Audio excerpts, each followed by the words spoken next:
الحمد للہ وکفى والصلاة والسلام على عباده الذین اصطفى خصوصا على افضلهم وخاتم النبیین محمد الامین وعلى آلہ وصحبہ اجمعین اما بعد فاعوذ باللہ من الشیطان الرجیم بسم اللہ الرحمن الرحیم ما ننسخ من آية أو ننسها نأتي بخير منها أو مثلها ألم تعلم أن الله على كل شيء قدير ألم تعلم أن الله له ملك السماوات والأرض وما لكم من دون الله من ولي ولا نصير صدق الله العظيم۔ ان آیات مبارکہ کا ترجمہ اگرچہ ہم کر چکے ہیں، لیکن اس کا جو اصل مفہوم ہے اور اس کا پس منظر ہے اس کو سمجھنا ضروری ہے۔ آپ کو معلوم ہے کہ اللہ کا دین آدم سے لے کر این دم تک ایک ہی ہے۔ نوح کا دین، موسیٰ کا دین، عیسیٰ کا دین، محمد کا دین صلی اللہ علیہ وسلم علیہ الصلوۃ والسلام، دین ایک ہی ہے۔ شریعتوں میں فرق رہا ہے، اور یہ فرق جو رہا ہے اس کا اصل سبب یہ ہے کہ نوع انسانی مختلف اعتبارات سے ارتقاء کی مراحل طے کر رہی تھی۔ ذہنی پختگی، شعور کی پختگی، پھر سوشل ایولیوشن، تمدنی ارتقاء، یہ مسلسل جاری تھا۔ لہذا اس ارتقاء کے جس مرحلے میں رسول آئے اسی کی مناسبت سے ان کو تعلیمات دے دی گئی۔ ان میں وہ حصے بھی تھے کہ جو ایٹرنل ہیں، جو ہمیشہ رہیں گے، اور ایسے بھی تھے کہ جو اس زمانے کی مناسبت سے تھے۔ اب جب اگلا رسول آئے گا تو ظاہر بات ہے کہ ان میں سے کچھ چیزوں میں تغیر و تبدل ہو جائے گا، کچھ چیزیں نئی آ جائیں گی، کچھ پرانی ساقط ہو جائیں گی۔ یہ پرانی چیزوں کا ساقط ہونا یہ کہلاتا ہے ناسخ ہونا، ناسخ و منسوخ کا مسئلہ، کہ وہ حکم منسوخ ہو گیا اور اس کی جگہ پر کوئی اور حکم آ گیا ہے۔ یا تو اللہ تعالیٰ تعین کے ساتھ منسوخ فرماتے ہیں، یا یہ کہ اس شے کو سرے سے لوگوں کے ذہنوں سے زائل کر دیتے ہیں۔ اعتراض یہ کر رہے تھے یہودی کہ اگر تو یہ دین وہی ہے جو موسیٰ کا تھا تو ظاہر بات ہے کہ پھر شریعت پوری وہی ہونی چاہیے۔ اس کے اعتراض کا جواب ہے جو یہاں دیا جا رہا ہے، اور یہی مسئلہ پھر قرآن میں بھی ہے۔ قرآن کی بھی تدریج کے ساتھ شریعت کی تکمیل ہوئی ہے۔ جیسا کہ میں نے پہلے عرض کیا تھا، شریعت کا بلو پرنٹ آپ کو سورہ بقرہ میں مل جائے گا آگے چل کر، لیکن شریعت کی تکمیل ہوئی ہے سورہ مائدہ میں۔ یہ جو تقریباً 5-6 سال کا وقفہ ہے، اس میں کچھ احکام شروع میں دیے گئے، پھر ان میں رد و بدل کر کے، اور پھر آخر میں الیوم اکملت لکم دینکم واتممت علیکم نعمتی ورضیت لکم الاسلام دینا۔ تو یہ ناسخ و منسوخ کا مسئلہ صرف سابقہ شریعتوں اور شریعت محمدی میں نہیں ہے صلی اللہ علیہ وسلم، بلکہ خود شریعت محمدی میں بھی زمانی اعتبار سے ارتقا ہوا ہے۔ کہ پہلے شراب کے بارے میں حکم دیا گیا کہ اس کی مضرت زیادہ ہے، گناہ کا پہلو زیادہ ہے، کچھ فائدے بھی ہیں، بس۔ اس کے بعد آیا اگر شراب کے نشے میں ہو تو نماز مت پڑھو، نماز کے قریب مت جاؤ۔ تو مائدہ میں آخری حکم آ گیا، حال انتم منتہون، اب باز آتے ہو کہ نہیں آتے، حرام کر دیا گیا۔ تو یہ تدریجاً ہوا ہے۔ تو ناسخ و منسوخ قرآن میں بھی ہے، اور ناسخ و منسوخ قرآن اور تورات کے مابین بھی ہے۔ تو ہم نہیں منسوخ کرتے کوئی آیت یا بھلوا دیتے ہیں اس کو، نہ آتے بخیر منہا، ہم اس سے بھی بہتر لے آتے ہیں، اور مثلہا، یا اس جیسی ہی۔ علم تعلم ان اللہ علی کل شیء قدیر۔ اب یہ کہ یہ تو اللہ کی اتھارٹی ہے، مالک الملک وہ ہے، دین اس کا ہے، اس میں وہ جس طریقے سے چاہے کسی چیز کے اندر تبدیلی پیدا کر دے۔ علم تعلم ان اللہ لہ ملک السماوات والارض ما لکم من دون اللہ من ولی ولا نصیر۔ ام تريدون ان تسألوا رسولكم كما سئل موسى من قبل۔ کیا تم یہ چاہتے ہو کہ سوال کرو یا مطالبہ کرو اپنے رسول سے بھی اسی طرح کے جس طرح کی باتیں کی گئی تھی موسیٰ سے پہلے؟ مثلا ہم دیکھ چکے ہیں کہ ان سے کہا گیا کہ ہم نہیں مانیں گے جب تک کہ اللہ کو دیکھنا لے عیاناً، یا اسی طرح کے اور مطالبے جو حضرت موسیٰ علیہ السلام سے کیے جاتے تھے۔ یہاں مسلمانوں کو سکھایا جا رہا ہے کہ اس روش سے باز آؤ، ایسی بات تمہارے اندر پیدا نہیں ہونی چاہیے۔ وَمَن يَتَبَدَّلِ الْكُفْرَ بِالْإِيمَانِ فَقَدْ ضَلَّ سَوَاءَ السَّبِيلِ۔ ظاہر بات ہے ایسی حرکتیں بھی اب مسلمانوں میں سے بھی جو منافقین ان میں شامل تھے وہی کر رہے ہوں گے اس لیے فرمایا کہ جو کوئی ایمان کو ہاتھ سے دے کر کفر کو لے لے گا، یعنی منافق کیونکہ دو طرفہ ہوتا ہے، اب اس کا بھی امکان ہوتا ہے کہ یکسو ہو جائے کفر کی طرف، اور اس کا بھی امکان ہوتا ہے کہ بالآخر یکسو ہو جائے ایمان کی طرف۔ مذبذبین بین ذالک کی کیفیت میں جو مبتلا ہے، اس کے دو یہ امکانات ہیں۔ تو جو کفر کی طرف جا کر مستقل طور پر راغب ہو گیا، اس کا ذکر ہے وَمَنْ يَتَبَدَّلِ الْكُفْرَ بِالْإِيمَانِ فَقَدْ ضَلَّ سَوَاءَ السَّبِيلِ، تو وہ تو سیدھی راہ سے بھٹک گیا۔ وَدَّ كَثِيرٌ مِّنْ أَهْلِ الْكِتَابِ لَوْ يَرُدُّونَكُم مِّن بَعْدِ إِيمَانِكُمْ كُفَّارًا، اہل کتاب میں سے بہت سے لوگ ہیں جو چاہتے ہیں کہ کسی طرح لوٹا کر لے جائیں تمہیں تمہارے ایمان کے بعد، پھر کفار بنا دیں۔ یہ ایسے ہی ہے کہ جیسے کسی بلی کی دم کٹ جائے تو وہ یہ چاہے گی کہ ساری بلیوں کی دمیں کٹ جائیں تاکہ وہ کوئی علیحدہ سے نمایاں نہ رہے۔ تو وہ چاہتے تھے کہ یہ چیزیں جو ہیں ان کو واپس لے آیا جائے، اہل ایمان کو بھی کفر میں لے آیا جائے۔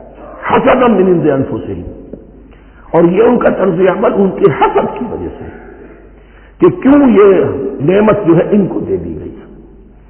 من بعد ما تبین لهم الحق، اس کے بعد کہ ان پر حق بالکل واضح ہو چکا ہے، وہ جان چکے ہیں، پہچان چکے ہیں، کسی مغالطے میں نہیں ہے، غلط فہمی میں نہیں ہے۔ فاعفوا واصفحوا، یہ بہت اہم ہے مقام۔ تو اے مسلمانوں، تم معاف کرتے رہو اور صرف نظر سے کام لو۔ اس کا اصل مطلب کیا ہے؟ ابھی تو چونکہ مدنی دور کا آغاز ہو رہا ہے، ابھی کشمکش کے اور کشاکش کے اور مقابلے کے اور تصادم کے بڑے سخت مراحل آ رہے ہیں، کیونکہ تمہارا سب سے پہلا جو محاذ ہے وہ تو کفار مکہ کے خلاف ہے، سب سے بڑھ کر وہی آئیں گے، تم پر حملے کریں گے، جنگیں ہوں گی۔ تو فوری طور پر یہ جو آستین کے سانپ ہیں ان کو ابھی چھیڑو مت، جب تک یہ پڑے رہیں ڈورمنٹ، انہیں پڑا رہنے دو۔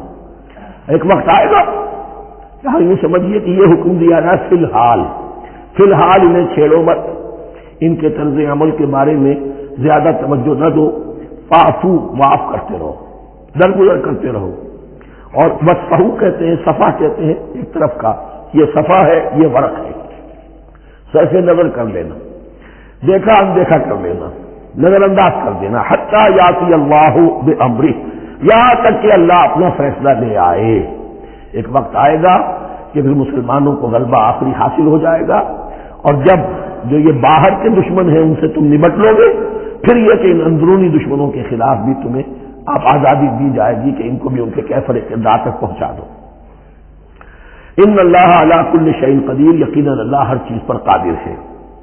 واقیموا الصلاۃ وآتوا الزکاۃ، نماز قائم رکھو، زکوٰۃ دیتے رہو۔ وما تقدموا لانفسکم من خیر تجدوہ عند اللہ، اور جو کچھ بھی تم خیر میں سے، بھلائی میں سے اپنے لیے آگے بھیجو گے، کوئی مال خرچ کر رہے ہو تو خرچ کہاں ہو گیا؟ وہ تو اللہ کے ہاں ڈپازٹ ہو گیا، جمع ہو گیا۔ وما تقدموا لانفسکم من خیر تجدوہ عند اللہ، اسے اللہ کے پاس پاؤ گے۔ ان اللہ بما تعملون بصیر، یقیناً جو کچھ تم کر رہے ہو اللہ اسے دیکھ رہا ہے۔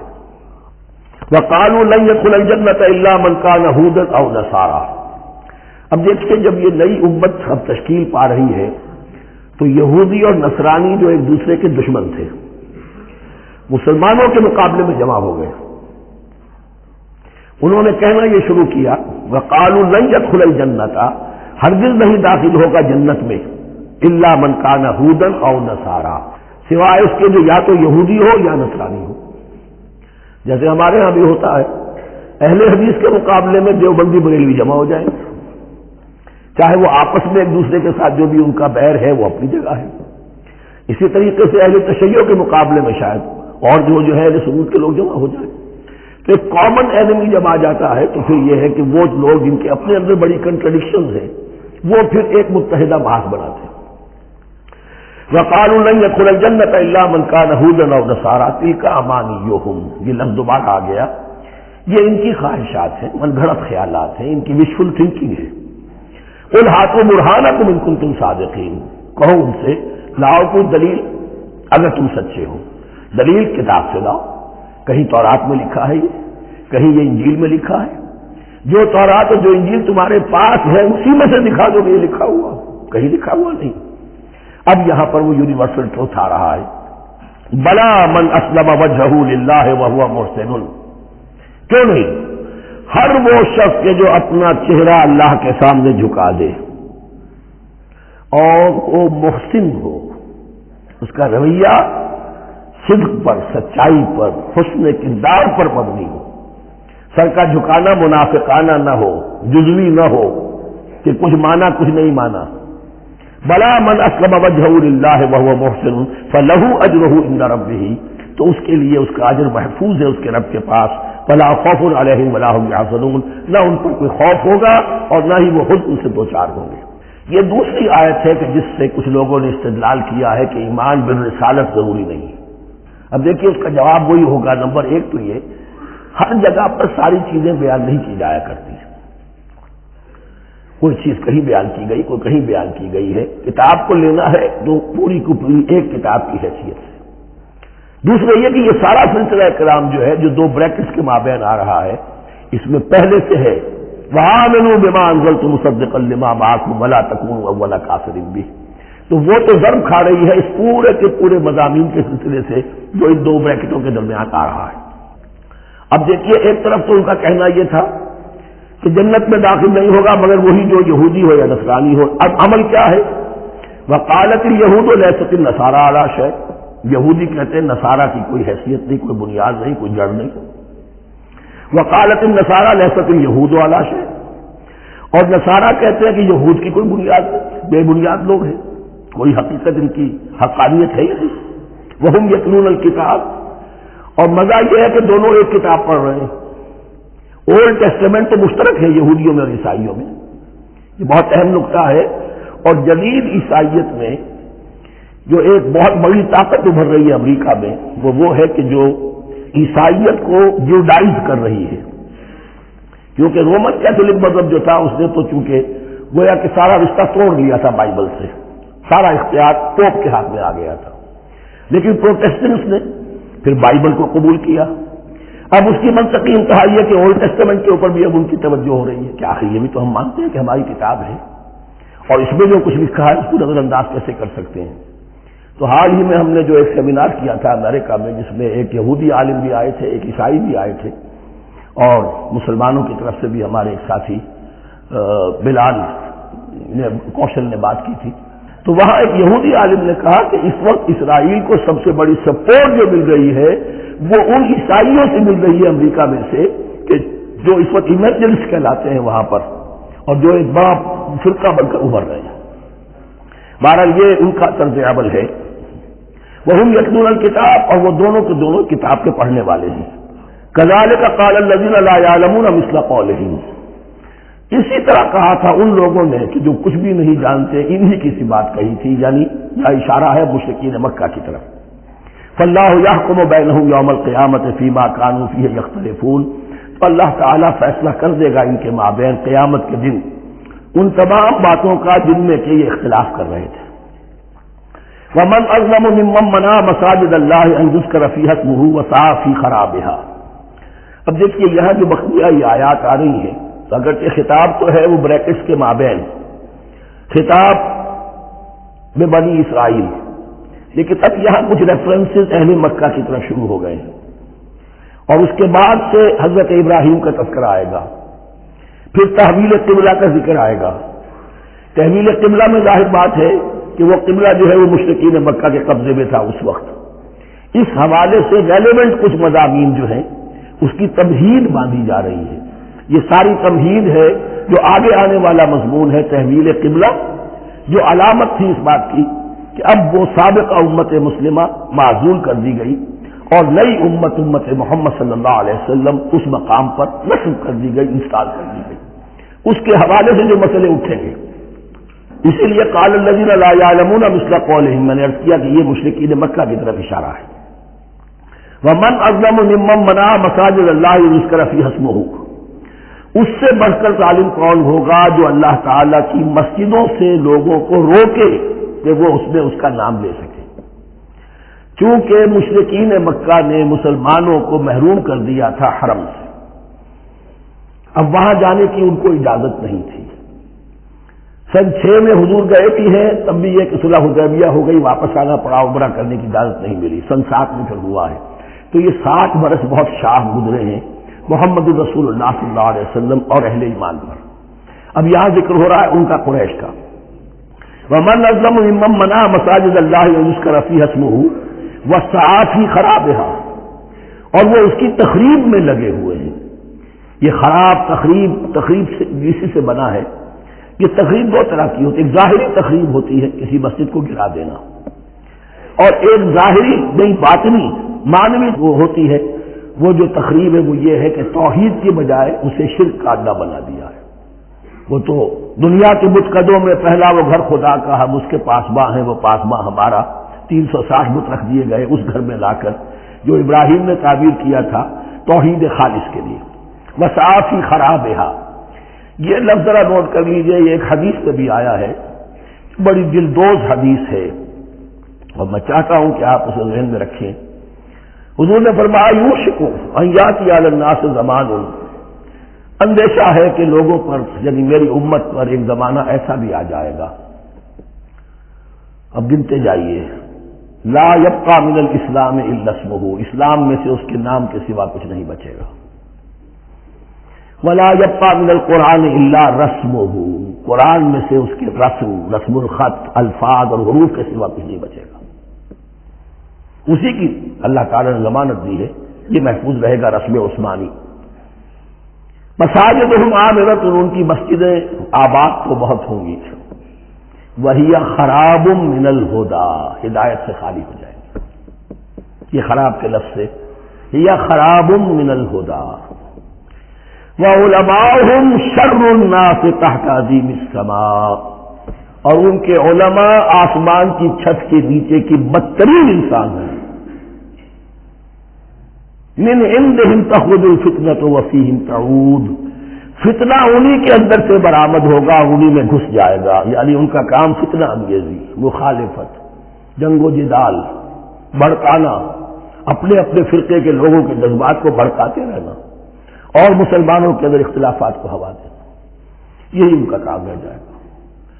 آج جن کو ہم علماء کہتے ہیں ان کی عظیم اکثریت اس کیفیت سے دوچار ہو چکی ہے۔ جب مذہب اور دین پیشہ بن جائے تو کوئی خیر اس میں باقی نہیں رہتا۔ یہ دین اور مذہب پیشہ نہیں تھا، اسلام میں کوئی پیشوائیت نہیں، اسلام میں کوئی پاپائیت نہیں، اسلام میں کوئی برہمنزم نہیں، اسلام تو ایک کھلا، ہر شخص کتاب اللہ پڑھے، ہر شخص عربی سیکھے، ہر شخص کو امامت کے قابل ہونا چاہیے، ہر شخص اپنی بچی کا نکاح خود پڑھائے، ہر شخص اپنے والد کا جنازہ خود پڑھے۔ یہ جو ہم نے پیشہ بنا دیا ہے اور پھر انہیں پیسے دیتے، ظاہر بات ہے کہ اس پیشے کے اندر تو پیشے میں عیب نہیں، رشیدہ فرحات کو لاؤ، پھر تو پیشہ میں تو جو کچھ پیشہ ورانہ چشمکیں ہوتی ہیں اور جو خباثتیں ہوتی ہیں وہ آتی ہیں۔ لیکن ساتھ ہی یہ بات واضح رہے کہ علماء حق سے دنیا خالی نہیں ہوگی، علماء حق بھی ہیں، لیکن کسی کے باتوں پر لکھا ہوا نہیں ہوتا کہ یہ علماء حقانی میں سے اور یہ علماء شیع میں سے ہے۔ باقی یہ صحیح بات ہے کہ اکثریت ادھر جا چکی ہے، ورنہ امت کا بیڑا غرق نہ ہوتا، سیدھی سیدھی بات۔ یہ بیڑا غرق ہوا ہے تو آخر کوئی سبب ہے۔ اولئک ما کان لہم ان یدخلوها الا خائفین، ایسے لوگوں کو تو سوائے اس کے ان کا کوئی مقام نہیں ہے کہ انہیں داخل ہونے کی بھی اجازت نہیں ہونی چاہیے اس میں، یعنی اللہ کی مسجدوں میں، مگر خوف زدہ ہو کر، ڈر کر۔ لہم فی الدنیا خزی، ان کے لیے دنیا میں بھی رسوائی اور ذلت ہے، وَلَهُمْ فِي الْآخِرَةِ عَذَابٌ عَظِيمٌ، اور آخرت میں ان کے لیے عذاب عظیم ہے۔ وَلِلَّهِ الْمَشْرِقُ وَالْمَغْرِبُ، اب دیکھیے تمہید ہو رہی ہے تحویل قبلہ کے لیے۔ اب ظاہر بات ہے کہ بڑی حساس جو ہے وہ ایک کیفیت تھی یہ، تو یروشلم کے ساتھ جن کو دلچسپی تھی اور ان کے دلوں میں اس کی عقیدت تھی، مکہ مکرمہ اور بیت اللہ کے ساتھ جن کو دلچسپی تھی اور ان کے دلوں میں اس کی عقیدت تھی، تو اس حوالے سے یہ قبلہ بدلنا، اور 2 دفعہ بدلا ہے قبلہ۔ پہلے آ کے مدینے میں حضور نے یروشلم کی طرف 16 مہینے نماز پڑھی اور پھر تحویل قبلہ ہوا، تو اب اس میں کئی امتحان ہو گئے، وہ آگے آ جائے گا، لیکن اس کی تمہید باندھی جا رہی ہے۔ للہ المشرق والمغرب، مشرق اور مغرب سب اللہ کے ہیں، یعنی اگر ہم رخ کرتے ہیں مغرب کی طرف تو اس کے معنی یہ نہیں ہے کہ اللہ مغرب میں ہے، معاذ اللہ، اللہ تو جہت سے، مقام سے، ماورا وراء الورا۔ تو یہ ہے کہ ایک یکسانیت پیدا کرنے کے لیے اجتماعی رد دینے کے لیے ایک چیز کو قبلہ بنا دیا، علامت ہے۔ غالب نے ٹھیک کہا ہے، قبلے کو اہل نظر قبلہ نما کہتے ہیں۔ قبلہ جو ہے وہ مسجود تو نہیں ہے پرے سرحد ادراک سے اپنا مسجود، قبلے کو اہل نظر قبلہ نما کہتے ہیں۔ للہ المشرق والمغرب فینما تولوا فثم وجہ اللہ، جدھر میں تم رخ کرو گے وہ اللہ ہی کا رخ ہے۔ ان اللہ واسع علیم، یقیناً اللہ بہت وسعت والا ہے، بہت وسعت والا ہے، وہ کسی سمت میں محدود نہیں ہے، اور علیم ہے، ہر شے کا جاننے والا ہے۔ دیکھیے یہاں یہ آیت کہہ کے اور چھوڑ دیا مسئلہ، اگلے مسئلے پر آ گئے۔ آگے آپ کو پتہ چلے گا کہ یہ در حقیقت ایک تمہید باندھی جا رہی ہے تحویل قبلہ کے لیے۔ وقالوا اتخذ اللہ ولدا سبحانہ، اور ان میں وہ بھی ہیں، اب ظاہر بات ہے یہاں پھر اشارہ ہو رہا ہے وہ اہل مکہ کی طرف، جنہوں نے یہ کہا ہے کہ اللہ نے اولاد اپنے لیے اختیار کی، یعنی وہ کہتے تھے کہ یہ جو فرشتے ہیں یہ اللہ کی بیٹیاں ہیں، نصارہ کہتے تھے کہ حضرت مسیح اللہ کے بیٹے ہیں، اور یہودیوں کا بھی ایک گروہ ایسا تھا جو حضرت عزیر کو اللہ کا بیٹا کہتا تھا۔ بل لہ ما فی السماوات والارض، نہیں، آسمانوں اور زمین میں جو کچھ ہے اسی کی ملکیت ہے، سب مخلوق ہے، مملوک ہے، خالق اور مالک صرف وہ ہے۔ کل لہ قانتون، اور سب کے سب اس کے فرما بردار ہیں، بڑے سے بڑا رسول، بڑے سے بڑا ولی، بڑے سے بڑا فرشتہ، بڑے سے بڑے اجرام سماویہ، سب کل لہ قانتون۔ بدیع السماوات والارض، وہ آسمان اور زمین کو پیدا کرنے والا ہے بغیر کسی شے کے۔ یہ ابداع اور خلق ان میں فرق ہے۔ ابداع، بلکہ شاہ ولی اللہ دہلوی نے حجت اللہ البالغہ کا جو پہلا چیپٹر ہے اس کو یہی 3 عنوان دیے ہیں۔ اللہ تعالیٰ کے افعال بنیادی طور پر 3 ہیں، ابداع، خلق، تدبیر۔ ابداع ہے جسے انگریزی میں کہتے ہیں کریشن ایکس نہیلو، آدم نے محض سے کچھ بنا دیا، کچھ نہیں تھا اور بنا دیا، کن فیکون، یہ ابداع ہے۔ خلق ہے اب ایک چیز سے دوسری چیز بنانا، گارے سے انسان بنایا، یہ تخلیق ہے، آگ سے جن بنایا، یہ تخلیق ہے، نور سے فرشتے بنایا، یہ تخلیق ہے۔ تو ابداع بدیع وہ ہے کہ جس میں نئی چیز، اسی لیے بدعت ہمارے ہاں کہلاتی ہے وہ شے جو دین میں نہیں تھی اور خواب لا کے شامل کر دی گئی، جس کی کوئی جڑ بنیاد دین میں نہیں ہے، وہ بدعت ہے۔ اس سے یہ لفظ بدیع السماوات والارض، وَإِذَا قَضَىٰ أَمْرًا فَإِنَّمَا يَقُولُ لَهُ كُن فَيَكُونُ، اس کی شان تو یہ ہے کہ جب وہ کسی معاملے کا فیصلہ کر لیتا ہے تو بس کہتا ہے کہ ہو جا، اور وہ ہو جاتی ہے۔ وَقَالَ الَّذِينَ لَا يَعْلَمُونَ لَوْلَا يُكَلِّمُنَا اللَّهُ وَتَأْتِينَا آیَةٌ، اور کہا ان لوگوں نے جو علم نہیں رکھتے، یہاں پھر وہی مشرکین مکہ کی طرف روح سخن ہے، کیوں نہیں بات کرتا ہم سے اللہ، اور کیوں نہیں کوئی لے آتا ہمارے پاس کوئی نشانی۔ یہ میں عرض کر چکا ہوں، یہ مضمون جو ہے کہ ان کا مطالبہ تھا بہت شدت کے ساتھ کہ کوئی معجزے ویسے ہی دکھاؤ جیسے تم کہتے ہو کہ عیسیٰ نے دکھائے تھے، موسیٰ نے دکھائے تھے، تو ہمارے یہ مطالبے پورے کر دو، ہم مان لیں گے۔ یہ ذکر آئے گا سورہ انعام میں اور پھر سورہ بنی اسرائیل میں۔ کذالک قال الذین من قبلہم مثل قولہم، اسی طرح کی باتیں جو لوگ ان سے پہلے آئے تھے وہ بھی کہتے رہے۔ تشابہت قلوبہم، ان کے دل ایک دوسرے سے مشابہ ہو گئے ہیں۔ قد بینا الآیات لقوم یوقنون، اور ہم نے تو اپنی آیات کو واضح کر دیا ہے ان لوگوں کے لیے جو یقین کرنا چاہیں۔ انا ارسلناک بالحق بشیرا ونذیرا، اے نبی ہم نے آپ کو بھیجا ہے حق کے ساتھ بشیر اور نذیر بنا کر۔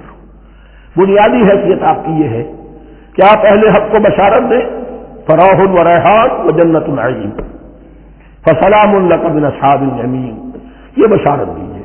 اور جو غلط راستے پر جائیں، کفر کریں، منافقین میں مبتلا ہوں، ملحد ہوں اور بدعملی کریں، ان کو آپ خبردار کر دیجئے کہ جہنم ان کے لیے تیار کر دی گئی ہے۔ آپ کا کام دعوت ہے، ابلاغ ہے، تبلیغ ہے، نصیحت ہے۔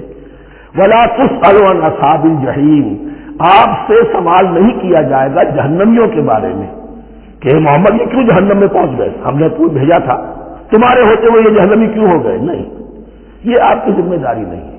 کون جنت میں جانا چاہتا ہے، کون جہنم میں جانا چاہتا ہے، یہ آدمی کا اپنا فیصلہ ہے۔ آپ کا کام ہے کہ حق کو واضح کر دیں، ہاں وضاحت میں کمی نہ رہ جائے، حق واضح ہو جائے، کوئی اشتباہ نہ ہو، بالکل مبرہن ہو جائے، واضح ہو جائے، بس یہ ذمہ داری آپ کی ہے، اس سے زیادہ نہیں۔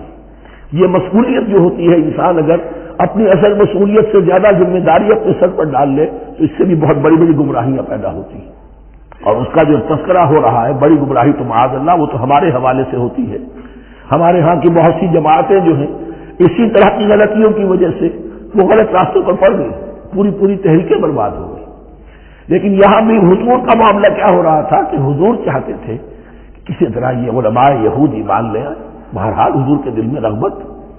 آخر مکے میں آپ تھے تو دعائیں مانگتے تھے, اے اللہ عمرو ابن ہشام اور عمر ابن خطاب میں سے کسی ایک کو تو میری جھولی میں ڈال دے. تو اسی طرح کی دعا آپ نے کی ہوگی. فرمایا وَلَن تَرْضَىٰ عَنكَ الْيَهُودُ وَلَا النَّصَارَىٰ حَتَّىٰ تَتَّبِعَ مِلَّتَهُمْ.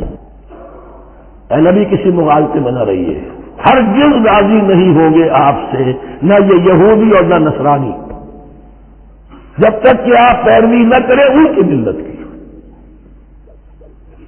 لہذا امید منقطع کر لیجیے, اس لیے کہ زیادہ امید ہو تو مایوسی ہو جاتی ہے. اقبال نے بہت خوب کہا ہے بندہ مومن کے بارے میں, جس کی امیدیں قلیل جس کے مقاصد جلیل. مقصد اونچا لیکن امید قلیل رکھیے. اللہ چاہے گا تو ہو جائے گا, نہیں چاہے گا تو میرا کام تو اپنی حد تک اپنا فرض ادا کر دینا ہے. اس سے زیادہ کی جو ہے خواہش اپنے دل میں پالیں گے, کسی اجلت پسندی میں گرفتار ہو جائیں گے, کہیں دائیں بائیں ہک اور پرک کے ذریعے سے کہیں پہنچنے کی کوشش کریں گے اور اپنے آپ کو بھی برباد کر دیں گے.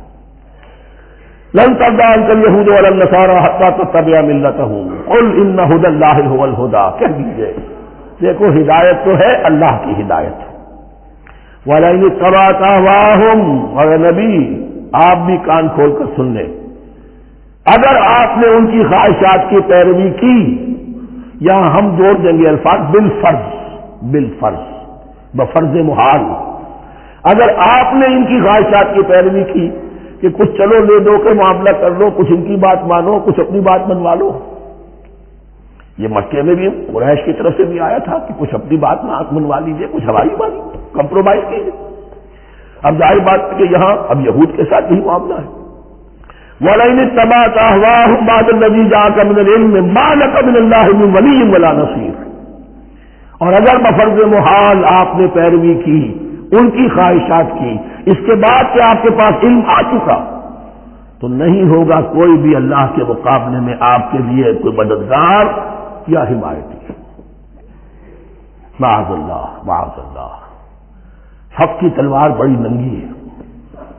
اور یہاں اللہ کا عدل یہ فرد سے فرد تک بدلتا نہیں ہے, نہ امت سے امت کی طرف بدلے گا. قوم اور کسی اور قوم سے ایک معاملہ, کسی دوسری قوم سے کوئی اور معاملہ نہیں. اللہ کے اصول ہیں, اللہ کے قوانین ہیں, اس کی فطرت ہے. فطرت اللہ التی فطر الناس علیہا. پھر یہ کہ اس کی سنت ہے. لن تجد لسنت اللہ تحویلا ولن تجد لسنت اللہ تبدیلا. الذین آتیناہم الکتاب یتلونہ حق تلاوتہ.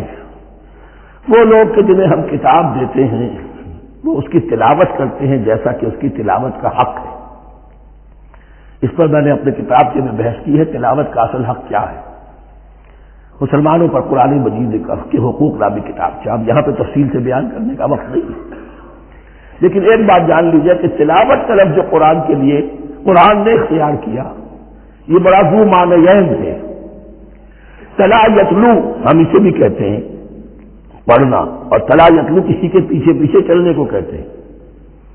والشمس وضحاها والقمر اذا تلاها. سورج کے بعد پیچھے آتا ہے چاند. تو یتلو کے معنی کیا ہے؟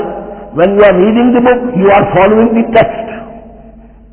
بعض لوگوں کو دیکھا ہوگا انگلیوں کی چلتی ہے ساتھ ساتھ, وہ بیچارے زیادہ ماہر نہیں ہیں تو تاکہ نگاہ ادھر سے ادھر نہ ہو جائے, ایک سطح سے دوسری سطح پر نہ پہنچ جائے, انگلی بھی ساتھ ساتھ پھیرتے ہیں. تو فالوئنگ دی ٹیکسٹ. لیکن اس تلاوت کا اصل حق کیا ہوگا؟ جب آپ اس کتاب کو فالو کریں, اسے اپنا امام بنائیں, اس کے پیچھے چلیں, اس کا اتباع کریں, اس کی پیروی کریں, جس کی کہ دعا ہم کرتے ہیں وَاجْعَلْهُ لَنَا إِمَامًا وَنُورًا وَهُدًى وَرَحْمَةً. تو اللہ تو بنائے گا ہمارا امام اس کو اسی وقت جب کہ ہم فیصلہ کر دیں کہ ہم اس کتاب کے پیچھے چلیں گے. الذین آتیناہم الکتاب یتلونہ حق تلاوتہ اولئک یؤمنون بہ. جو اللہ کی کتاب کی تلاوت کا حق ادا کرے اور اس کی پیروی بھی کریں. وہی ہے جو اس پر ایمان رکھتے ہیں.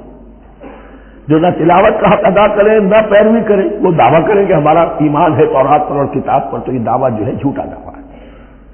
میں وہ حدیث آپ کو سنا چکا ہوں، ما آمن بالقرآن من استحل محارمہ، جس شخص نے قرآن کی کسی حرام کردہ شے کو اپنے لیے حلال کر لیا، اس کا قرآن پر کوئی ایمان نہیں. ومن یکفر بہ فاولئک ھم الخاسرون، اور جو اس کا کفر کرے گا تو وہی لوگ ہیں خسارے میں رہنے والے. اب وہ بریکٹ بند ہو رہی ہے. وہ آیت کے جو 6 رکوع کے شروع میں آئی تھی دوبارہ آ گئی جوں کی توں. یا بنی اسرائیل اذکروا نعمتی التی انعمت علیکم وانی فضلتکم علی العالمین. یہ ترتیب ذہن میں رکھیے. اور دوسری آیت بھی جو کہ تو صرف یہ ہے کہ ترتیب تھوڑی سی بدلی ہے. بریکٹ یوں بناتے ہو تو اس کی چونچ ادھر ہوتی ہے تو اس کی چونچ ادھر ہوتی ہے. تو اسی طریقے سے ذہن میں رکھیے کہ دوسری آیت کی ترتیب تھوڑی سی بدل دی درمیانی، اور وہ بھی درمیان میں چونچ والا معاملہ جو ہوتا ہے. واتقوا یوما لا تجزی نفس عن نفس شیئا، یہ تو جو کہ تو وہی ہے، ڈرو اس دن سے جس دن کوئی جان کسی دوسری جان کے کام نہ آ سکے گی. ولا يقبل منها عدل، وہاں کیا تھا ولا يقبل منها شفاعت، یہاں کیا آیا ولا يقبل منها عدل، نہ اس سے کوئی فدیہ قبول کیا جائے گا. ولا تنفعها شفاعت، یہ شفاعت بعد میں لے آئے، عدل پہلے لے آئے. وہاں شفاعت پہلے ہے، عدل بعد میں، بس یہ تبدیلی ہے.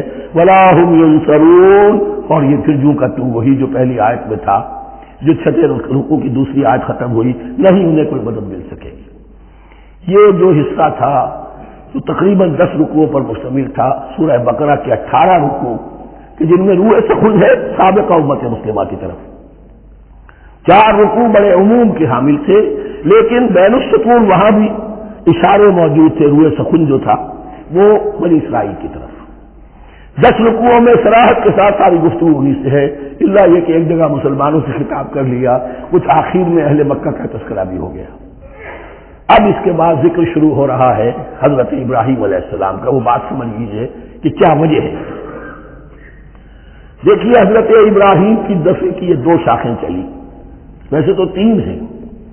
عام طور پر لوگوں کے علم میں ہے کہ 2 بیویاں تھیں. حضرت ہاجرہ سے حضرت اسماعیل پیدا ہوئے، بڑے تھے. حضرت سارہ سے حضرت اسحاق، ان کے بیٹے یعقوب، یعقوب کے 12 بیٹے بنی اسرائیل. حضرت اسماعیل کو حضرت ابراہیم نے آباد کیا خانہ کعبہ کے پاس لا کر، بواد غیر ذی زرع، تو وہاں یہ جو ہے نسل چلی. لیکن نبوت جو ہے حضرت ابراہیم کے بعد حضرت اسماعیل کو تو ملی، اس کے بعد مسلسل یوں سمجھیے کہ تقریباً 3000 کا فصل ہے سالوں کا کہ کوئی نبوت اس شاخ میں نہیں آئی. نبوت کا سلسلہ چلا دوسری شاخ میں، حضرت یعقوب، حضرت اسحاق، حضرت یعقوب، حضرت یوسف، چلتے جائیے. حضرت موسیٰ اور ہارون سے شروع ہو کر حضرت عیسیٰ اور یحییٰ تک 1400 برس مسلسل. اگرچہ تیسری شاخ بھی تھی، بنو قطورہ کہلاتے، تیسری اہلیہ آپ کی تھی قطورہ. بنی قطورہ میں سے ان کی اولاد بڑی کثیر تھی. ان میں سے ایک مدین تھے، مدین یا مدیان، ان میں حضرت شعیب کی بعثت ہوئی تھی. حضرت شعیب بھی حضرت ابراہیم کی نسل میں سے ہے، لیکن بنی مدیان میں سے. بہرحال اب چونکہ حضور کی بعثت ہوئی بنی اسماعیل میں، ادھر بنی اسرائیل ہے، ان سے یہ خطاب ہو رہا ہے سابقہ امت مسلمہ. اور اب یہ امامت الناس منتقل ہونے والی ہے بنی اسرائیل سے بنی اسماعیل کو. تو اب اگر اس انتقال کے وقت نقل، اگر وہ جو کامن فیکٹر ہے اس کا تذکرہ کیا جائے تو بات آسان ہو جائے گی. ابراہیم ہی تو جد امجد ہے نا تمہارے، تم یعقوب کی اولاد ہو ٹھیک ہے، لیکن یعقوب کس کے بیٹے تھے؟ اسحاق کس کے بیٹے تھے؟ ابراہیم کے. تو یہ دوسری نسل میں تو ابراہیم ہی کی ہے. اس حوالے سے ان کے لیے سہل بنایا جا رہا ہے کہ بات کو سمجھو. یہ صرف یہ ہے کہ 2 پیڑھی اوپر جا کر مل گئے اور اللہ کا چلا. اور حضرت ابراہیم نے خانہ کعبہ کی تعمیر کی اور اسے اب مرکز بنانا ہے اہل توحید کا. لہذا یہ ساری گفتگو اب شروع ہو رہی ہے. 4 رکوع اب وہ ہے 15 سے شروع ہو کر 18 تک، جن کا اصل مضمون ہے تحویل قبلہ. وَإِذِ ابْتَلَىٰ إِبْرَاهِيمَ رَبُّهُ بِكَلِمَاتٍ فَأَتَمَّهُنَّ، اور ذرا یاد کرو جب ابراہیم کو آزمایا اس کے رب نے بہت سی باتوں میں، میرا ایک کتاب ہے حضرت ابراہیم کی شخصیت پر، حج اور عید الاضحیٰ اور ان کی اصل روح، اور اس میں ایک تحریر ہے، ایک تقریر ہے، جو تحریر ہے وہ مجھے بہت پسند ہے کہ کیسے کیسے امتحان آئے ہیں حضرت ابراہیم علیہ السلام پر۔ فَأَتَمَّهُنَّ، اب یہ ایک جملے میں ایک پوری داستان ہے، اس نے ان سب کو پورا کیا، سب میں پاس ہو گیا، ہر امتحان سے کامیابی کے ساتھ with flying colors ہر امتحان سے نکلے۔ قال انی جاعلک للناس اماما، تب ہم نے کہا اے ابراہیم اب میں تمہیں نوع انسانی کا امام بنانے والا ہوں۔ قال ومن ذریتی، انہوں نے کہا اور میری نسل کے بارے میں بھی یہ وعدہ ہے کہ نہیں؟ قال لا ینال عہد الظالمین، فرمایا میرا یہ عہد ظالموں سے متعلق نہیں ہوگا۔ مطلب کیا ہوا کہ تمہاری نسل میں سے جو صاحب ایمان ہوں گے، نیک ہوں گے، سیدھے راستے پر چلیں گے، ان سے ہمارا وعدہ ہے، لیکن نسلیت کی بنیاد پر نہیں ہے کہ جو بھی تمہاری نسل میں سے لازماً وہ اس وعدے کا مصداق بن جائے۔ وَإِذْ جَعَلْنَا الْبَيْتَ مَثَابَةً لِلنَّاسِ وَأَمْنًا، اور یاد کرو جب کہ ہم نے گھر کو، اپنے گھر کو، بیت اللہ کو قرار دے دیا لوگوں کے لیے زیارت کی جگہ، لوٹ کے آنے، لوٹ کر آؤ، حج کرو، مثابۃ للناس وامنا، اور اسے امن کا گھر قرار دے دیا۔ واتخذوا من مقام ابراہیم مصلی، اور ہم نے حکم دیا کہ مقام ابراہیم کو اپنی جائے نماز بنا لو، نماز پڑھنے کی جگہ بنا لو۔ آج کل تو بعض علماء نے یہ کہا ہے کہ مقام ابراہیم سے مراد کوئی خاص پتھر نہیں ہے، بلکہ اصل میں وہ تو پوری جگہ جو تھی وہ مقام ابراہیم، حضرت ابراہیم وہاں آباد ہوئے تھے۔ لیکن صحیح بات وہی ہے جو ہمارے سلف سے چلی آ رہی ہے، روایات پختہ ہیں اس کے بارے میں کہ جس طریقے سے حجر اسود جنت سے آیا ہے، ایسے ہی یہ بھی ایک پتھر تھا کہ جو جنت سے لایا گیا حضرت ابراہیم کے لیے جب وہ تعمیر کر رہے تھے، کوئی اور ذرائع تو ابھی تھے ہی نہیں، اس کے اوپر وہ کھڑے ہوتے تھے اور یہ پتھر ہی اونچا ہوتا جاتا تھا خود۔ اب جیسے جیسے تعمیر اوپر جا رہی ہے تو اس کے لیے یہ پتھر اونچا ہوتا تھا، وہ پتھر ہے جو مقام ابراہیم اب بھی محفوظ ہے، اور وہاں پر پھر طواف کر کے کعبے کا مکمل، پھر اس کے آس پاس جو ہے 2 رکعت جو ہے وہ ادا کی جاتی ہے نماز۔ وَعَهِدْنَا إِلَىٰ إِبْرَاهِيمَ وَإِسْمَاعِيلَ أَن طَهِّرَا بَيْتِيَ لِلطَّائِفِينَ وَالْعَاكِفِينَ وَالرُّكَّعِ السُّجُودِ، اور ہم نے عہد لے لیا تھا ابراہیم اور اسماعیل سے کہ تم دونوں ہمارے اس گھر کو، بیتیا میرے اس گھر کو پاک رکھو۔ اب یہ تطہیر بھی دونوں طرح کی ہوگی، ظاہری صفائی بھی ہو، گند نہ ہو، تاکہ ظاہر آئیں تو ان کے دلوں میں جو کدورت پیدا نہ ہو، کوفت نہ ہو، کھلی فضا ہو، صاف رکھو۔ اور تطہیر باطنی، وہاں توحید کا چرچا ہو، کوئی اور کفر اور شرک جو ہے وہ نہ آنے پائے۔ ان طہرا بیتی للطائفین والعاکفین، طواف کرنے والوں کے لیے، اعتکاف کرنے والوں کے لیے، والرکع السجود، اور رکوع اور سجود کرنے والوں کے لیے۔ وَإِذْ قَالَ إِبْرَاهِيمُ رَبِّ اجْعَلْ هَٰذَا بَلَدًا آمِنًا وَارْزُقْ أَهْلَهُ مِنَ الثَّمَرَاتِ مَنْ آمَنَ مِنْهُمْ بِاللَّهِ وَالْيَوْمِ الْآخِرِ، اور یاد کرو جب کہ ابراہیم نے کہا تھا اے میرے پروردگار اس گھر کو امن کی جگہ بنا دے، اور اس کے رہنے والوں، اس کے ہاں آباد ہونے والوں کو یعنی بنی اسماعیل کے لیے ان کو رزق عطا فرما، میووں کا اور پھلوں کا۔ من آمن منہم باللہ والیوم الآخر، اب یہاں حضرت ابراہیم خود رک گئے کہ میں اپنی ساری اولاد کے لیے یہ دعا نہ کروں، اس لیے کہ وہاں روک دیا گیا تھا لا ینال عہد الظالمین، تو جو بھی ان میں سے ایمان اور عمل صالح والے ہوں اور یوم آخر پر ایمان رکھتے ہوں، اجعل هذا البلد آمنا وارزق اهله من الثمرات من آمن منهم باللہ والیوم الآخر۔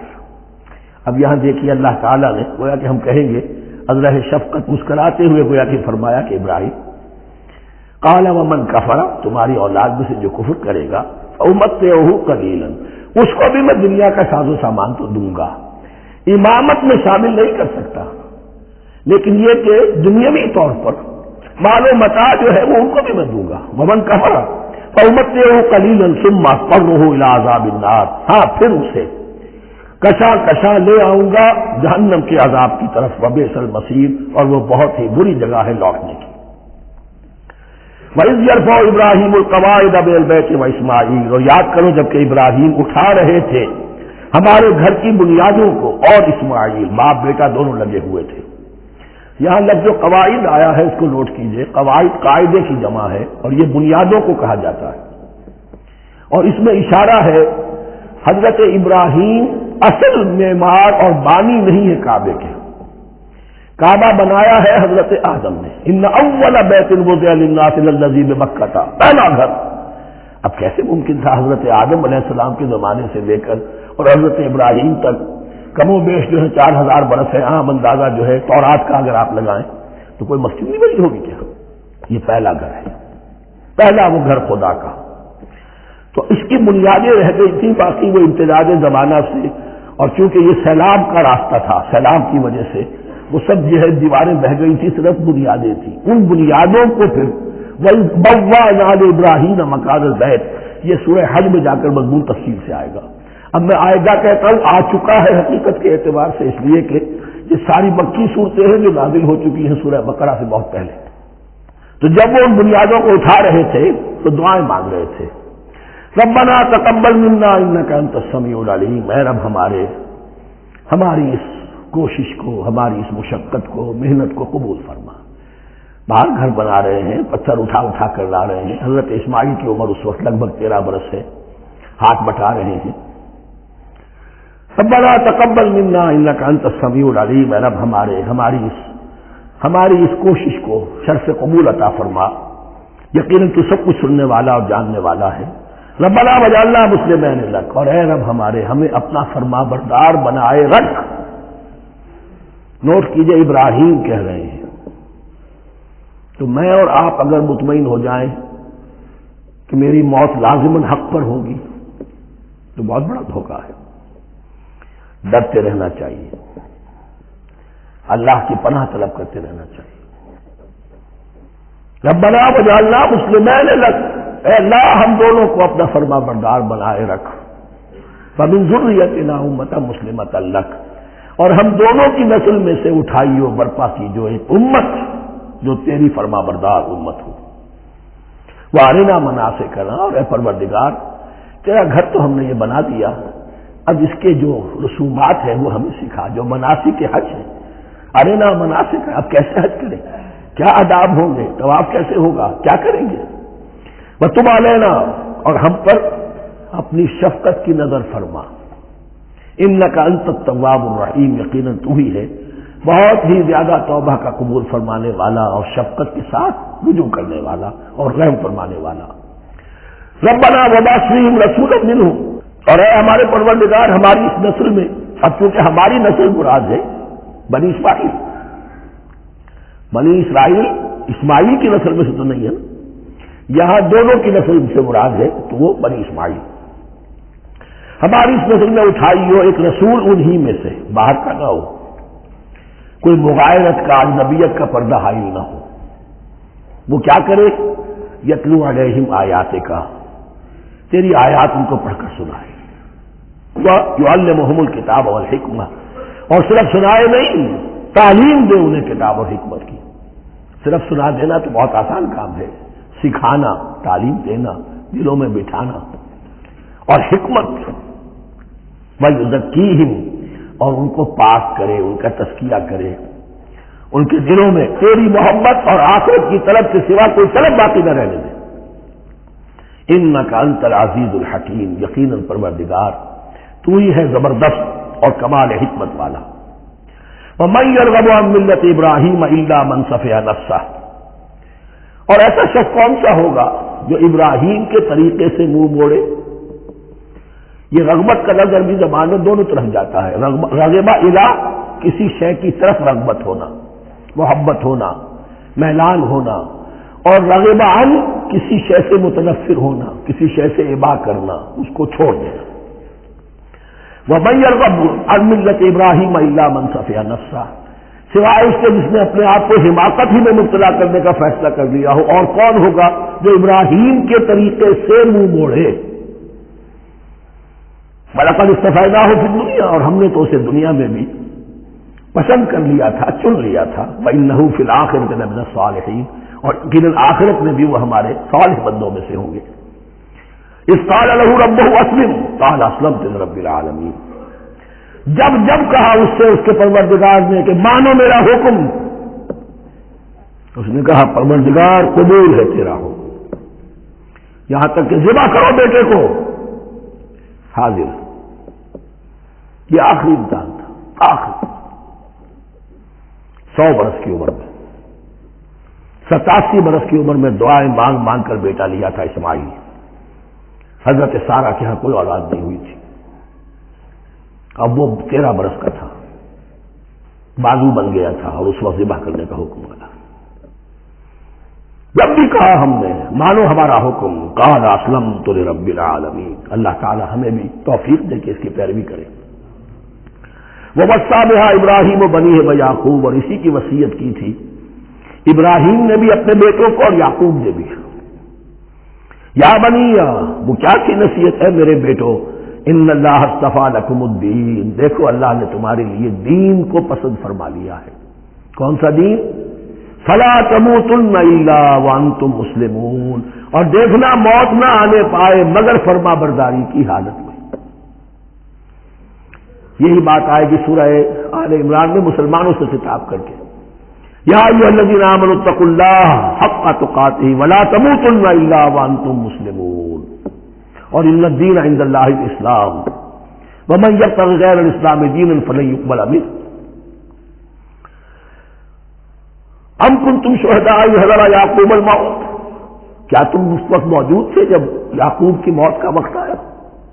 جب آدم کی یعقوب پر موت، یہ لفظی ترجمہ ہوگا، اذ حضر یعقوب الموت اذ قال لبنیہ ما تعبدون من بعدی، حضرت یعقوب نے اپنے سارے بیٹوں کو جمع کیا 12 کے 12، اور مصر میں پہنچ چکے تھے یہ حضرت یوسف علیہ السلام کے ذریعے سے، جو سورہ یوسف میں ساری کہانی آئے گی، وہاں انتقال ہوا۔ تو انہوں نے اپنے بیٹوں کو جمع کیا، اس قال لبنیہ ما تعبدون من بعدی، میرے بعد تم کس کی پوجا کرو گے، کس کی پرستش کرو گے؟ یہ بات نہیں تھی کہ انہیں معلوم نہیں تھا، لیکن یہ کہ ایک میثاق، قول و قرار اور پختہ کرنے کے لیے۔ قالوا نعبد الہک و الہ آبائک ابراہیم و اسماعیل و اسحاق، انہوں نے کہا کہ ہم پوجیں گے، بندگی کریں گے، پرستش کریں گے آپ کے معبود کی اور آپ کے آبا ابراہیم، اسماعیل اور اسحاق کے معبود کی، اور یہ کوئی مختلف معبود نہیں، الہ واحد، وہ تو ایک ہی الہ ہے۔ وَنَحْنُ لَهُ مُسْلِمُونَ، ہم اس کے لیے اس کے سامنے سر جھکاتے ہیں، اسی کی فرما برداری کا اقرار کرتے ہیں۔ تِلْكَ أُمَّةٌ قَدْ خَلَتْ، یہ آیت 2 مرتبہ آئے گی اسی رکوع میں۔ ایک گروہ تھا انسانوں کا جو گزر گیا، ابراہیم، اسماعیل، اسحاق، یعقوب، ان کی اولاد، قد خلت، وہ گزر گئے۔ لہا ما کسبت ولکم ما کسبتم، ان کے لیے تھا جو انہوں نے کمایا اور تمہارے لیے ہوگا جو تم کماؤ گے۔ یعنی یہاں قدرت سلطان بود کا کوئی مقام نہیں ہے، ہر شخص کے لیے اپنا عمل، اپنا ایمان، اپنی کمائی۔ ولا تسألون عما كانوا يعملون، تم سے یہ نہیں پوچھا جائے گا کہ وہ کیا کرتے تھے، تم سے پوچھا جائے گا تم کیا کر کے لائے ہو۔ تو راچے ہے پدرم سلطان بود، تو راچے ہے، تم کیا ہو بھائی، تو اپنی بات کرو، باپ تمہارا سلطان تھا ہوگا۔ وقالوا كونوا هودا أو نصارى تهتدوا، لیکن اس پس منظر میں اب ان کی خباثت کو نمایاں کیا جا رہا ہے کہ یہ تو تھی وصیت ابراہیم کی اور یعقوب کی، اور اس وقت کے یہود و نصارہ کا کیا رویہ ہے؟ قالوا كونوا هودا أو نصارى تهتدوا، وہی متحدہ محاذ حضور کے خلاف۔ یا تو یہودی، انہوں نے کہا کہ یا یہودی ہو جاؤ یا نصرانی تو ہدایت پر ہو جاؤ گے۔ قل بل ملت ابراہیم حنیفہ، کہہ دیجیے نہیں، بل نتبع، ہم تو نتبع یہاں پر محذوف مانیے، بل نتبع ملت ابراہیم حنیفہ، نہیں، ہم تو پیروی کریں گے ابراہیم کے طریقے کی، بالکل یکسو ہو کر۔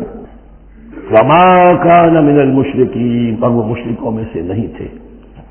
قولوا آمنا باللہ، اب یہاں مسلمانوں کو حکم دیا جا رہا ہے، دیکھو تم ان کے جو کچھ وہ کہتے ہیں اس کے جواب میں تم یہ کہو، قولوا کہو آمنا باللہ، ہم ایمان رکھتے ہیں اللہ پر، وما انزل الینا، اور جو کچھ نازل کیا گیا ہماری جانب، وما انزل الی ابراہیم و اسماعیل و اسحاق و یعقوب، جو کچھ نازل کیا گیا ابراہیم اور اسماعیل اور اسحاق اور یعقوب کی طرف، والاسباط اور ان کی اولاد کی طرف، وما اوتی موسیٰ و عیسیٰ اور جو کچھ دیا گیا موسیٰ کو اور عیسیٰ کو، وما اوتی النبیون من ربہم اور جو کچھ دیا گیا تمام نبیوں کو ان کے رب کی طرف سے، لا نفرق بین احد منہم ہم ان میں سے کسی کے مابین تفریق نہیں کرتے، ہم سب کو مانتے ہیں۔ دیکھیے ایک ہے تفضیل، کسی کو ایک کو زیادہ افضل سمجھنا دوسرے سے، یہ اور بات ہے، وہ تو سورہ آل عمران میں آئے گا تلک الرسل فضلنا بعضهم علی بعض۔ تفریق یہ ہے کہ ایک کو مانے ایک کو نہ مانے، ان رسولوں میں سے ایک کا انکار سب کا انکار، لا نفرق بین احد منہم ونحن له مسلمون، اور ہم نے تو اسی کی فرما برداری کا قلادہ اپنی گردن میں ڈال دیا ہے۔ فَإِنْ آمَنُوا بِمِثْلِ مَا آمَنْتُمْ، پھر اے مسلمانوں اگر یہ بھی ایمان لائے یہود اور نصارہ بالکل اسی طرح جیسے تم ایمان لائے ہو، نو کمپرومائز، ٹھیک ٹھیک وہی دین اختیار کریں، وہی راستہ جو کہ محمد کے ذریعے سے تمہیں دیا گیا صلی اللہ علیہ وسلم، فَإِنْ آمَنُوا بِمِثْلِ مَا آمَنْتُمْ بِهِ فَقَدِ اهْتَدَوْا، تب وہ ہدایت پر ہوں گے۔ وَإِنْ تَوَلَّوْا اور اگر وہ پیٹھ موڑ لے فَإِنَّمَا هُمْ فِي شِقَاقٍ تو اس کے معنی یہ ہے کہ وہ زدہ میں اور دشمنی کے اندر وہ مبتلا ہو چکے۔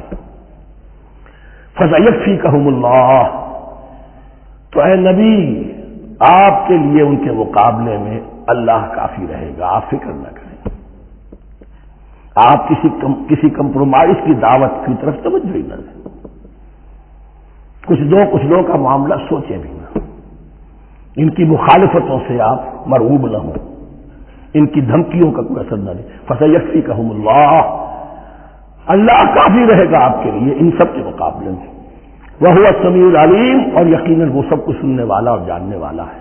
ایسا نہیں ہے کہ اسے معلوم نہ ہو کہ آپ اس وقت کن حالات میں ہیں، کیسی مشکلات میں ہیں، کس طرح کی نازک صورتحال دن بدن جو ہے شکل بدل رہی ہے، لیکن آپ قائم ہیں۔ یہ ہے جگہ جہاں پر خون پڑا ہوا ہے، اس نسخے میں جو حضرت عثمان تلاوت فرما رہے تھے، اور اس وقت باغیوں نے انہیں شہید کیا ہے، ان کی زوجہ محترمہ نائلہ انہوں نے بچانا چاہا ہے تو ان کی انگلیاں کٹ گئیں اور خون جو ہے وہ فَسَيَكْفِيكَهُمُ اللَّهُ ان الفاظ پر وہ خون پڑا ہے، وہ دباب بھی موجود ہے۔ وَهُوَ السَّمِيعُ الْعَلِيمُ اور وہ سب کچھ سننے والا اور جاننے والا ہے۔ صبغۃ اللہ کیا مانی یہاں پر بھی ایک آپ کو محذوف ماننا ہوگا، اخترنا صبغۃ اللہ ہم نے تو اختیار کر لیا ہے اللہ کے رنگ کو، وَمَنْ أَحْسَنُ مِنَ اللَّهِ صِبْغَةً وَنَحْنُ لَهُ عَابِدُونَ اور اللہ سے بہتر رنگ کس کا ہوگا، اور ہم تو بس اسی کی بندگی اسی کی پرستش کرنے والے ہیں۔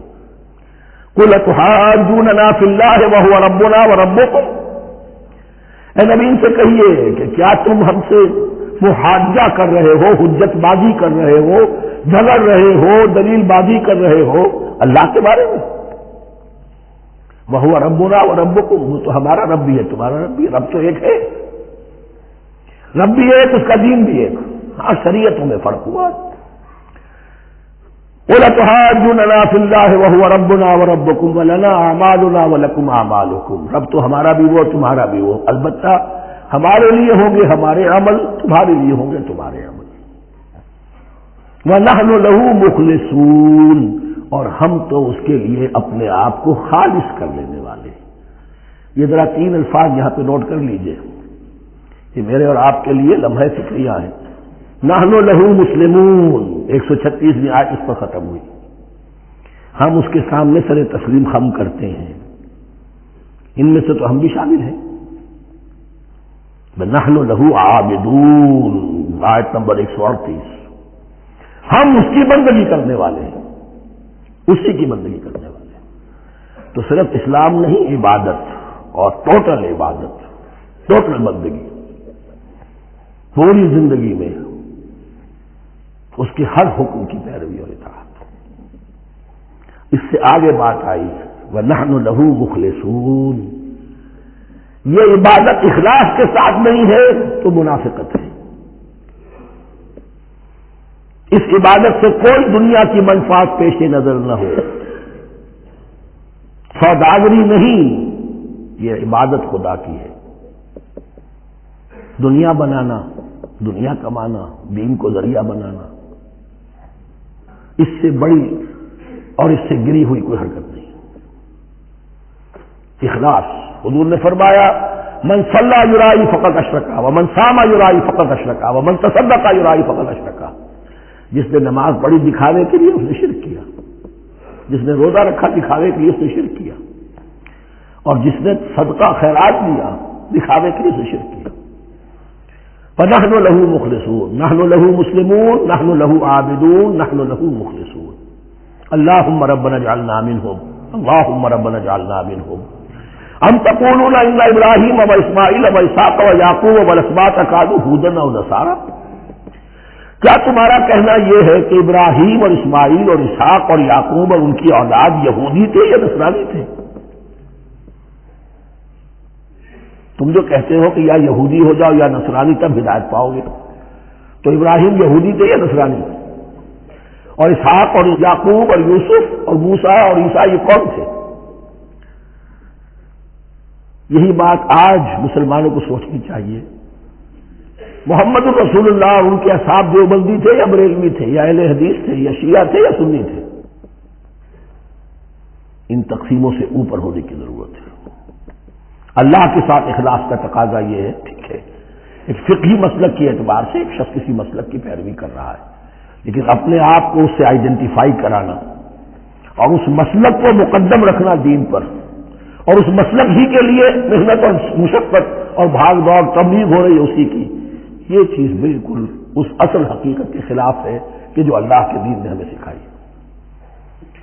ان تقولون ان ابراہیم واسماعیل واسحاق ویعقوب والاسباط كانوا هودا او نصارى قل انتم اعلم ام اللہ، کہیے ان سے کہ تم زیادہ جانتے ہو یا اللہ زیادہ جانتا ہے۔ ومن اظلم ممن كتم شهادة عنده من اللہ، کان کھول کر سن لو، اس سے بڑھ کر ظالم کون ہوگا جس نے اللہ کی ایک گواہی جو اس کے پاس تھی اسے چھپا لیا۔ تمہارے پاس گواہیاں ہیں، علماء یہود جانتے تھے یہ اللہ کے رسول ہیں جن کے ہم منتظر تھے، گواہی کو چھپائے بیٹھے۔